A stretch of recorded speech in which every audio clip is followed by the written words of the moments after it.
liberar o vídeo, Ana, você pode vir para cá para começar.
Nós vamos plantar água, né? E a gente vai reflorestar os rios para poder nós ter uma vida saudável e uma vida melhor, né? Mudou por causa que quando eu vim para aqui era tudo mato. E agora já desmatou muito. Porque eu fiz a coisa sem ter noção do que eu fazia. E depois veio uma multa para mim, agora eu quero recuperar ela de novo. Essa parceria começou em torno da conservação da Mata Atlântica que existe no Córrego Ibiquara, através da Floresta Estacional Semidecidual. Essa microbacia, ela guarda um dos poucos fragmentos que sobram desse tipo de floresta na região. E também por estar encostado ao Parque Nacional da Chapada Diamantina.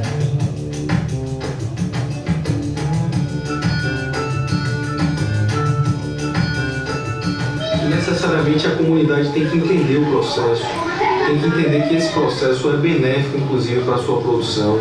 Só assim a gente consegue fechar um ciclo sustentável da preservação. E o grande objetivo do Ministério Público é fazer com que isso se propague em rede. Eu creio que é uma coisa muito especial, uma coisa que claramente vai trazer mais vida para o lugar, uma riqueza para as pessoas. Porque muita gente só acha que riqueza é o dinheiro, mas não é o dinheiro a riqueza. A riqueza é a boa vida. Já vou gastando café, feijão, milho, verdura, tudo. Isso aqui é riqueza, hein? Aí quando é por dessa é o melhor adubo ainda. Melhor ainda do que o que a gente compra. Do mato que a gente vai limpando, né? A gente não tinha com que roçar, que não tinha roçadeira, né? Fiquei mexada. Limpemos também o mato e cheguemos tudo no pezinho dele. Porque antes a gente achava que se a gente limpasse muito a terra, seria bom, mas agora a gente entende que não é bem assim, né? Quanto mais proteger o solo, é melhor. A gente está trazendo alguns conhecimentos simples, né, como plantio de algumas espécies que vão alimentar o solo, né, e fazer a cobertura do solo, trabalhar com o manejo da água da chuva e valorizar os recursos que eles têm aqui.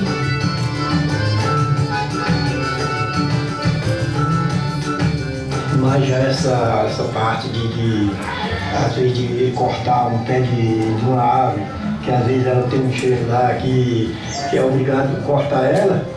Às vezes, por não ter experiência, a gente cortava e aí tirava para fora até queimar.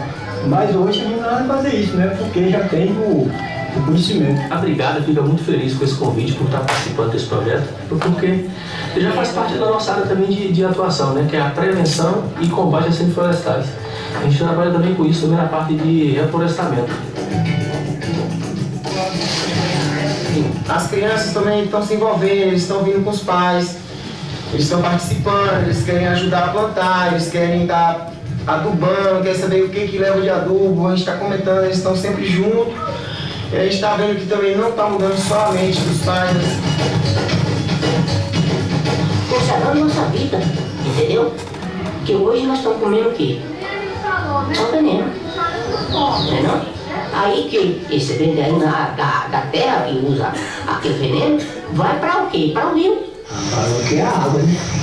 Para mim o bem maior é a água. Na maioria dos rios plantando árvores, conservando, né? Se não encontrar, só vai acabando. Trabalhado com o abraço verde nos fragmentos florestais. Nas cercas, nós plantamos nativas na forma de cerca viva. E assim a gente acredita que vamos conectando as pessoas, os negócios e a conservação da natureza.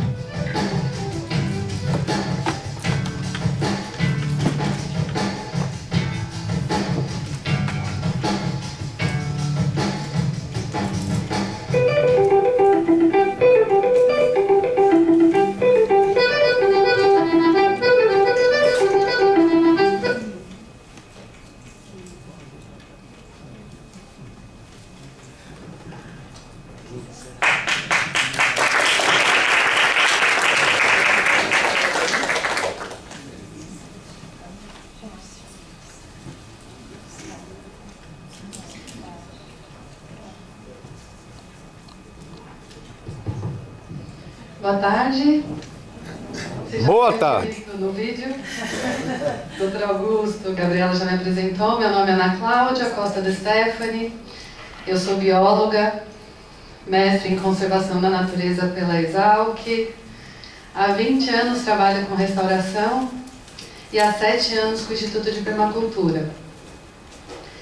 E agora, no Instituto de Permacultura, eu estou realizando esse projeto, que ele tem 1 ano de existência, mas é fruto de toda a história, tanto do Instituto de Permacultura, seus 27 anos, como a minha história de vida pessoal e da equipe, da Catarina, principalmente nós duas que encabeçamos e sonhamos junto com o Ministério Público esse projeto. Porque um projeto, para ser vivo, para dar certo, ele não é um amontoado de técnicas, mas ele tem muitos sonhos. E foi isso que esse resultado, o Ravi, outra parte da equipe, que esse projeto traz. Um bocado de sonhos e boas intenções e um fruto de muita realização do Instituto e meu. No início, um pouquinho da minha história, quando teve a discussão da primeira mudança do Código Florestal, eu era uma bióloga que trabalhava com biota. Eu era do projeto Biota, que foi o maior projeto da América Latina, do estado de São Paulo, de mapeamento das florestas do estado de São Paulo. Eu ainda gosto e adorava ficar dentro das florestas. E quando surgiu a primeira mudança do Código Florestal, eu vi que eu estava no lugar errado. Porque se eu queria conservar a natureza, eu precisava estar perto do homem, e não só da floresta. E nesse momento me caiu uma ficha muito grande, eu falei, gente, aqui nada vai acontecer. E eu fui trabalhar com café. Virei auditora de café, sempre trabalhando essa relação do café com a floresta, do agricultor com os serviços ecossistêmicos. Porque ali eu vi que eu podia conservar. E a hora que eu parti, saí do lugar de dentro da floresta para ir para perto do agricultor, surgiu na minha vida, depois de um tempo, o Instituto de Permacultura, que já fazia isso há quase 20 anos, que nasceu disso, de trazer para o agricultor, através da agroecologia, juntar a sua produção aos serviços ecológicos, aos ciclos da natureza. E aí surgiu nossa parceria, 7 anos atrás. E chegou o parceiro, o Ministério Público, começou a sonhar junto com a gente e nasceu esse projeto, que é o Águas do Paraguaçu, dessa linha do Instituto de Permacultura que trabalha as águas, já foi Águas do Jacuípe, um projeto da Petrobras, e agora veio o Águas do Paraguaçu, que no seu subtítulo já traz essa nossa visão, né, que é a restauração ecológica, mas como uma estratégia para conectar florestas, pessoas e negócios. No caso, o negócio da Fazenda Ibiquara é o café. Como que é mesmo?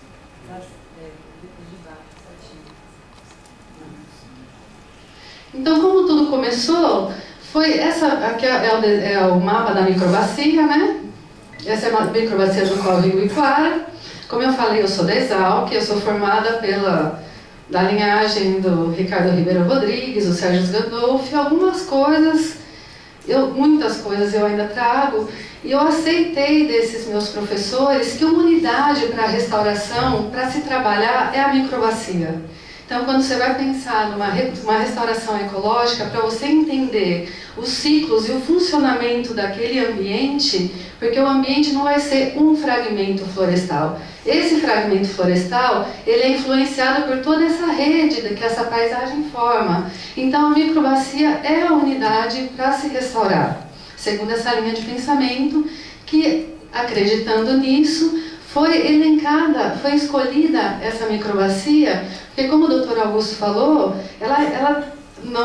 há 4 anos atrás, ela tinha 700 hectares de Mata Atlântica. Uma floresta estacional decisidual, linda, de 40 metros, porte de 40 metros de altura, um ente praticamente.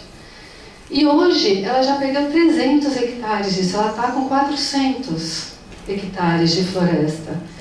Ainda tem maciços florestais muito significativos, mas ela já está sofrendo o processo de fragmentação, que já desde a década de 80 é conhecido como, se ninguém mais desmatar, por exemplo, essa regiãozinha que está fragmentada, por si só essas florestas vão acabar.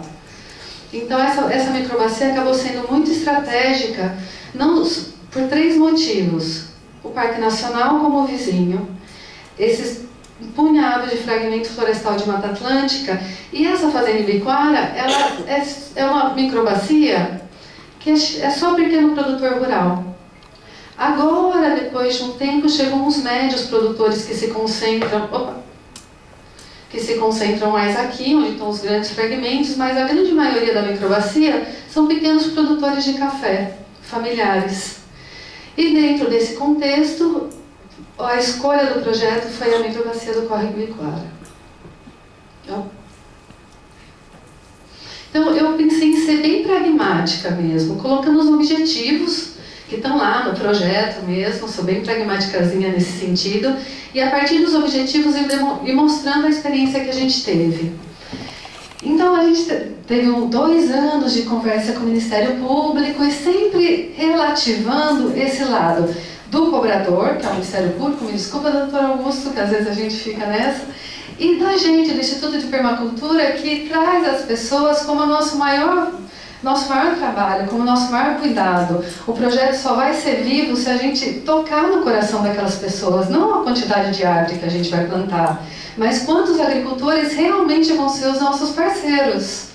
Então a gente falou, tá, a gente vai ter que assinar um TAP com esses produtores, mas a gente quer trazer um outro lado para eles. Então a gente vai ter que trabalhar uma mobilização social muito forte, para realmente não ser só aquele cafezinho na casa da dona Laura, mas criar um outro tipo de relação, que faça a dona Laura realmente valorizar o que está sendo dado para ela. Então, o nosso primeiro passo, que está sendo também uma característica do Instituto, é trazer beleza, arte. Metade do projeto até agora, durante todo o ano passado, foi trabalhado muito com os adultos e crianças, com uma equipe de mobilização social, através da parte artística, deles contarem as suas histórias, deles desenharem os seus rios, deles descobrirem quais são suas sementes. E no final desse trabalho todo de mobilização, foi feito um teatro que eles contavam a história daquela localidade. Essa foi uma parte da mobilização social. Para que essa mobilização? Para as pessoas chegarem para o projeto de outro lugar, não só querendo um CEFIR ou querendo algumas mudas, mas realmente acreditando que esse projeto possa mudar a vida deles. Uma das frases que mais me marcou nesse projeto, ele até apareceu no vídeo, ele falou, isso é uma coisa que ninguém vai tirar da minha filha. Essa experiência que ela teve com esse projeto de reconhecer o espaço dela através da arte, ninguém vai tirar dela. Esse projeto pode ir embora, mas essa semente vai ficar. E escutar isso de um produtor é muito mais rico para a gente do que plantar uma árvore. Aí começa uma parceria verdadeira.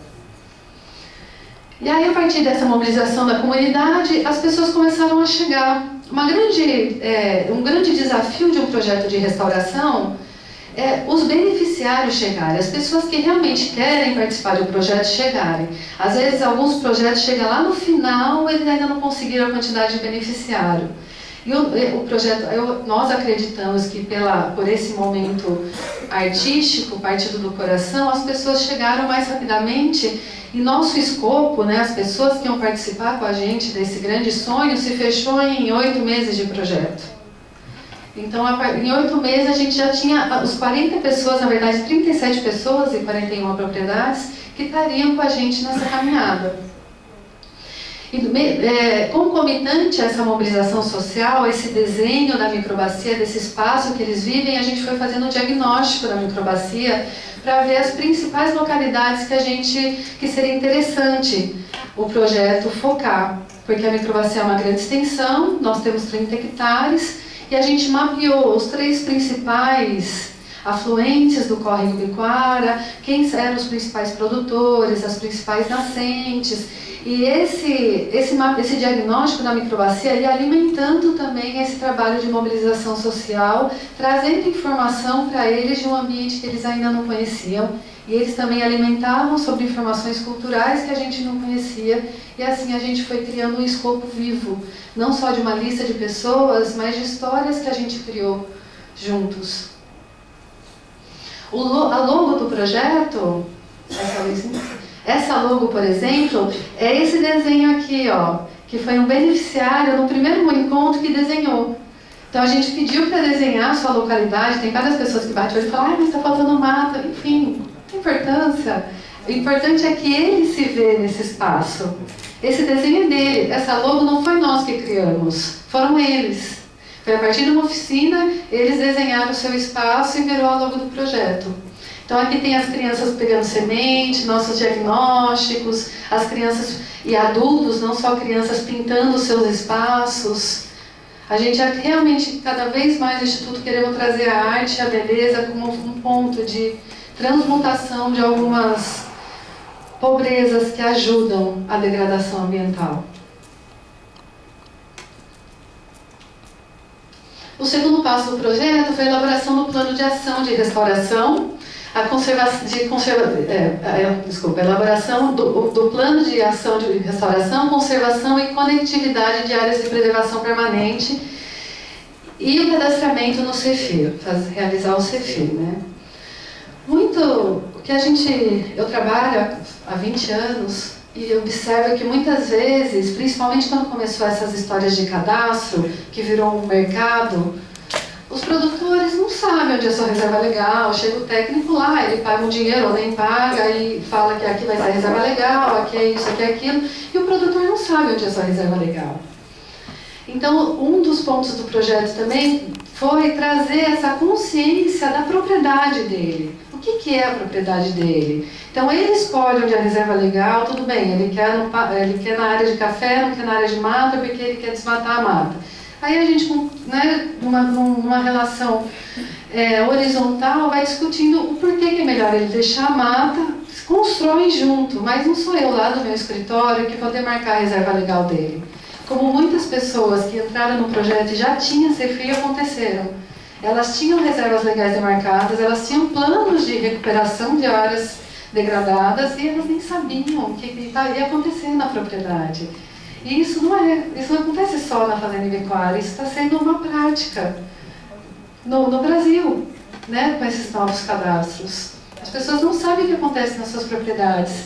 Então o CEFIR, que a priori ia ser um cadastramento para atrair pessoas para o nosso projeto, acabou sendo outro ponto de mobilização, das pessoas se empoderarem dos seus espaços, saber onde estão suas florestas, onde estão suas florestas mais preservadas, onde é melhor fazer o seu café, se ele for renovar a sua roça. Então o CEFIR acabou sendo um espaço de construção da própria propriedade, um olhar da sua propriedade. O que acabou muito ajudando na elaboração do plano de ação de restauração, que também não foi um plano que eu, com a minha experiência acadêmica, e até mesmo, eu também planto, eu também sou agricultora, criei. Nós precisamos elencar, nosso plano de restauração tem 21 possibilidades de técnicas de restauração. né? Porque a gente precisa de um certo grau de certeza, vamos colocar assim, né? Então a gente pegou 21 técnicas que já existem, então plantio, cercas vivas com espécies econômicas, cercas vivas para atração de pássaros, muvuca, enfim, né? Então 21 técnicas, e dessas técnicas no campo a gente fez cursos com eles para mostrar as técnicas que a gente estava propondo, sistemas agroflorestais, e eles escolhem as técnicas que eles acham melhor para a sua propriedade, numa negociação, numa comunicação horizontal, mas uma construção entre o produtor e a equipe do projeto. Então todo o plano de restauração são planos curtos, porque também é uma proposta do projeto não ter mais aqueles planos teses enormes, cheios de referências bibliográficas, mas que seja um plano que o produtor se enxergue, que o seu Pedro e sua família possa pegar o plano e saber o que vai acontecer na propriedade dele. Ele pode saber o que vai ser plantado, onde vai ser plantado, porque dentro daquele calhamaço teórico dos planos de restauração, o produtor se perde e a vida do projeto se perde, o sentido se perde. Então, o dar sentido é ter significado. E para ter significado, o seu Pedro precisa enxergar a área dele lá. Então, nossos planos de restauração sem lista de espécie tem 4 páginas, 5 páginas. Para que o seu Pedro use, não o INEMA, não eu, mas o seu Pedro se aproprie dele. Esse plano é dele. Aqui seu Pedro e sua família, onde vai ser... Ai, meu Deus, eu estou meio confusa. Onde vai ser feito um SAF, o seu João, que praticamente já faz um SAF sozinho. E a gente quis trazer também para esse projeto esse sentimento de celebrar. Muitas vezes a gente tem conquistas na nossa vida e a gente passa para o próximo e-mail, né? Então a gente quis trazer esse sentido da celebração para o projeto. Então a cada entrega de Cefir, a gente ia lá, lia para eles, mostrava para a comunidade inteira como a propriedade da Dona Laura ia ficar e fazia como se fosse uma festa.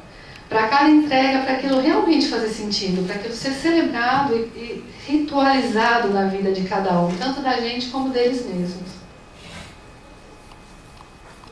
O outro objetivo, ai meu Deus, está ligado ao plano de restauração, né, e esse empoderamento do projeto deles. Então a gente se propôs a fazer algumas capacitações bem práticas. Então uma capacitação de restauração ecológica, onde eles viam todas as possibilidades trazidas pelo projeto, de técnicas de restauração, e também podiam trazer possibilidades que eles conheciam. A gente teve plano de curso de matriz e coleta de semente, marcação de matriz, de incêndios florestais, e esses foram esses 3 cursos que aconteceram, e produção de mudas, isso. Então esses cursos também foram momentos, o seu Manuel, que também estava no vídeo, falou que esses cursos juntaram a comunidade, porque sempre no curso tinha uma feijoada, tinha uma comida, então vizinhos que há muito tempo não comiam mais na casa um do outro, não se relacionavam mais, acabaram se formando um grupo, que estão se reunindo para trocar trabalho, coisa que não vinha acontecendo há muito tempo. Então esse também já é um indicativo de fortaleza do nosso projeto, o estreitamento de laços, não só com a nossa equipe, mas entre eles. Esse grupo criar uma identidade própria.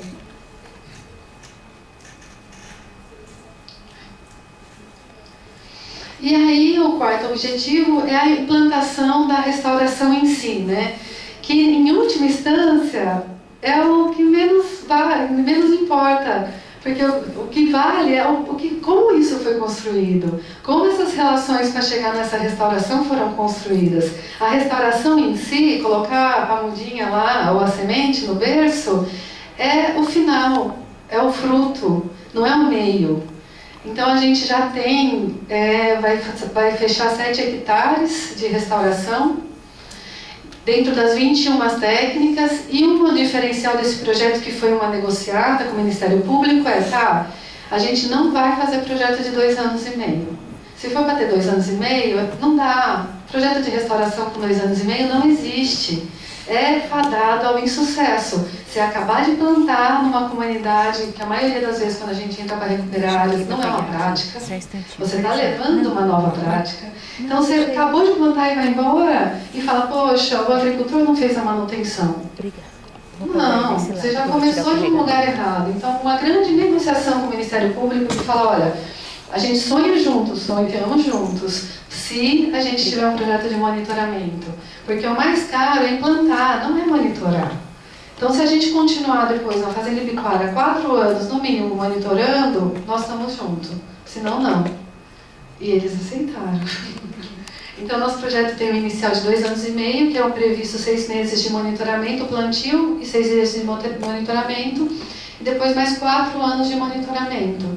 Que eu sinto que isso pode ser o pulo do gato na restauração, porque o Instituto de Permacultura já tem essa prática.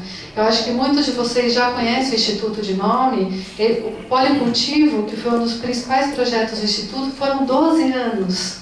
Dele nasceu o Jurandir, que é um agricultor consultor incrível, que hoje viaja a Bahia, o Brasil dando curso. Então, essa é a riqueza para o Instituto, não é implantar 30 hectares de restauração, mas é realmente aquilo crescer e aquelas pessoas florescerem. Então a gente hoje, em 1 ano de projeto, estamos em 7 hectares, temos mais 30 e vamos chegando. Mas nosso escopo já está fechado, as pessoas já estão mapeadas, todo mundo fica, quando vai na minha terra, quando não vai. Todos já estão, o projeto já é uma unidade. Acertei. A parte que para mim também, para a equipe, é muito importante é olhar para a propriedade como um todo. Né? Não adianta eu lá falar, não, eu só vou trabalhar na sua reserva legal e na sua APP, e eu passo pelaquela agricultura que derrama um monte de terra para dentro do rio e não vejo. Não dá para a gente trabalhar assim. Então essa visão holística da propriedade é a visão que a gente trabalha no projeto. Então, como eu já falei, uma das técnicas é a cerca viva. Para vocês terem ideia, na Costa Rica, a maior parte da biodiversidade de aves da Costa Rica vem das cercas. Porque tem a cerca viva para madeira, né, para lenha, para cabo de enxada, que o cara não vai ter que entrar lá no fragmento, mas tem a cerca viva de nativas. E a gente tem essas 2 opções de técnicas no projeto. Então a gente tem muita cerca-viva sendo plantada. E essa cerca-viva no semiárido é uma bênção, porque o vento disseca. Então se tem um quebra-vento ainda mais para o café, ele vai dissecar menos, ele vai ter menos foma. Então não tinha como a gente trabalhar o projeto da maneira holística que a gente vê, sem trabalhar o negócio, que é o café. Então a gente tem um objetivo do projeto, é trabalhar, orientar tecnicamente em boas práticas agrícolas. A gente não vai achar que a gente vai mudar o cultivo do cara em 2 anos e meio, mas a gente já consegue conversar na relação entre vento e foma. Foma é uma doença do café, que vem pela dissecação do ponteiro. Isso já é bem técnico, mas só para vocês entenderem um pouco, já que a gente está falando de serviços ecossistêmicos, quando você tira o frio e o vento do cafezal, a foma some. Porque esse estresse que a planta passa do vento e do frio, abre para um fungo entrar. Então, se você tira o vento e o frio, ela fica íntegra. Outra doença que lá tem muito, que é o bicho mineiro, a vespinha come o bicho mineiro. Então, toda a área que está perto de ecossistemas naturais de café tem menos bicho mineiro. Então, essa conversa, e isso o produtor sabe, ele sabe que acontece isso. Então, se você parte dessa conversa com ele, da relação entre a lavoura dele, as doenças da lavoura dele e os ambientes naturais, você parte de outro lugar para um olhar para a conservação. Porque o conservar para a gente é importante, mas muitos produtores ainda não conseguem estar nesse lugar. Nem sei se vão estar, isso não é um juízo de valor. É só porque a vida dele funciona ali. É um olhar diferente. Então você, da roça, olhar para a mata ciliar, você vai conseguir que ele olhe, do que da mata ciliar olhar para a mata ciliar. Até a gente fica meio, né? Então a gente está partindo desse pressuposto, da roça a gente olhar para os serviços que a mata ciliar pode trazer para ele. Então a gente vai trabalhar mais com essas questões dessas duas doenças, da foma e do bicho mineiro. Vamos trabalhar com cobertura de solo. No vídeo apareceu a senhora falando da roçadeira, mas não é uma prática de todos. Poucos usam roçadeira. Então é um trabalho que a gente vai fazer também, porque a roçadeira deixa a cobertura de mato, né? Então menos solo vai cair no rio. A gente vai trabalhar com cobertura de solo. A gente vai conversar um pouco sobre a coleta do café vermelho, né? O fruto maduro para agregar mais valor. Então algumas boas práticas agrícolas a gente vai trabalhar, que vai ser o nosso próximo passo com eles. As oficinas de dias de campo para olhar a lavoura de uma maneira diferente. Uma situação que vem enfrentando a Chapada Diamantina são 7 anos de seca. Então a nossa convivência com o semiárido já está virando uma convivência seca mesmo, né? Nós estamos 7 anos, então tem muitos produtores perdendo suas lavouras de café. Então esse momento está abrindo a possibilidade de eles quererem conhecer novas práticas. Então hoje já é muito mais fácil você um produtor virar para você e falar: é verdade, né? O café que está embaixo da mangueira está verde. Ele está muito melhor do que esse café que está todo sem folha aqui no seco. Então, alguns produtores, se eu não me engano, foram 8 produtores, fizeram um sistema agroflorestal consorciado com café. E a nossa postura técnica não é naturalmente, não é na tora, só porque tem um Ministério Público, ou falar que tem que fazer SAF. A gente vai negociando e conversando, e eu tive sorte de ser uma área de café, eu tenho muita experiência com café, então eu consigo conversar com eles. Então, quem quer o SAF como carro-chefe café, ótimo. Quem não quer também não é insistido. A prática dos outros que vão demonstrar. Tem um senhor que tem uma área incrível, só que para ele ter café com floresta é a mesma coisa de não ter café. Seu Osmar. Ele poda a floresta em torno do cafezal dele porque ele acha que atrapalha. Não vou ficar eu falando que ele tem que fazer SAF. Não é esse o intuito, não é goela abaixo. Ele vai ver o seu Manuel plantando embaixo da floresta e colhendo os seus frutos, e ele por algum motivo vai escolher. Então a gente tem essa postura de não ficar catequizando, mas colocando as áreas em produção, demonstrar na prática e não na catequese. E esse braço da orientação técnica ajuda esse ser do projeto, essa entidade do projeto de demonstrar na prática. Outro ponto do projeto também, outro objetivo do projeto é divulgar o projeto, né? Suas ações, não só para as universidades, artigos científicos, mas para os produtores, para as pessoas de Mucugê, para o público local. Então a gente tem os filmes, que serão 3 filmes curtos, para passar na Fazenda de Ibiquara, eles ficam super felizes, querem a cópia, vem gente para ver, pedir. A autoestima deles aumenta muito. Tem esse informe Paraguaçu, que é uma publicação também bem coloquial, de artigos bem pequenos, dos acontecimentos trimensais, anuais do projeto, que também são distribuídos para eles mesmos. E no final do projeto vai ter um artigo mais científico, mostrando essa nossa forma de trabalhar. Através da arte, através do coração, através do acesso às pessoas, através da roça, olhar para as áreas de restauração. Então, no final do projeto vai ter um artigo mais científico tentando mostrar isso de uma forma mais da ciência, como a gente ainda precisa. Então, hoje nós temos 40 propriedades, lá no filme estava 41, mas é que são 40. 37 produtores envolvidos, famílias de produtores envolvidos, 5 hectares de sistemas agroflorestais, que para a gente foi, para quem não está catequizando, em um projeto que nem é de SAF, ter 5 hectares de SAF para a gente foi uma grande surpresa. E aí esse SAF a gente segue muito a linha do Ernest, da agricultura sintrópica.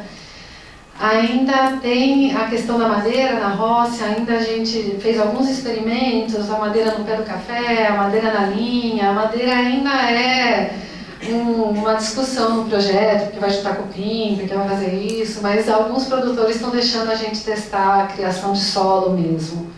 Então essas áreas de SAF estão sendo bem prazerosas e são os locais do projeto que os agricultores mais se reúnem, porque são os locais que estão acontecendo coisas diferentes e coisas que eles se atraem, porque é o café que está ali junto com árvores, junto com madeira no chão, junto com feijão, junto com alface, rúcula. Então esses 5 hectares são os locais que eles mais se reúnem para dar papo. Então, o que mais dá papo no projeto são os 5 hectares. E os outros 25 hectares de restauração de APP, reserva legal e as ligações, porque as cercas vivas acabam sendo grande promotora de permeabilidade da paisagem. Porque não dá para a gente pensar em restauração ecológica quando a gente não pensa em permeabilizar a paisagem, que ela seja mais favorável à conservação. E o que favorece a conservação são fluxos. Então esses fluxos não vêm só por corredores. A gente tem um corredor no projeto, mas não vem só por corredores. Vem por árvores isoladas no meio do plantio e vem pelas cercas vivas, que ajudam a fauna a se movimentar, além da fauna trazer um conforto térmico maior, uns microclimas mais amenos dentro dos pontos de restauração. Então essa questão da paisagem ela é muito pensada no projeto. Sempre que eu entro numa propriedade eu fico, e aí a cerca, você não quer plantar umas árvores? Teve um que vai plantar só, como que chama aquela espécie? Maçaranduba, para dar madeira. Então a cerca dele vai ser só de maçaranduba, tudo bem. É o que ele quer. Ele vai ter madeira, vai tirar a pressão do fragmento e ao mesmo tempo vai ter um conforto térmico e deixar aquela paisagem mais permeável para pássaros e a fauna como um todo. Então esse são os pontos que a gente está hoje. E é isso que eu tenho para apresentar para vocês. Agradeço a oportunidade, Gabriela, de ter trazido o projeto para cá. Me deixo à disposição para questionamentos, trocas, materiais.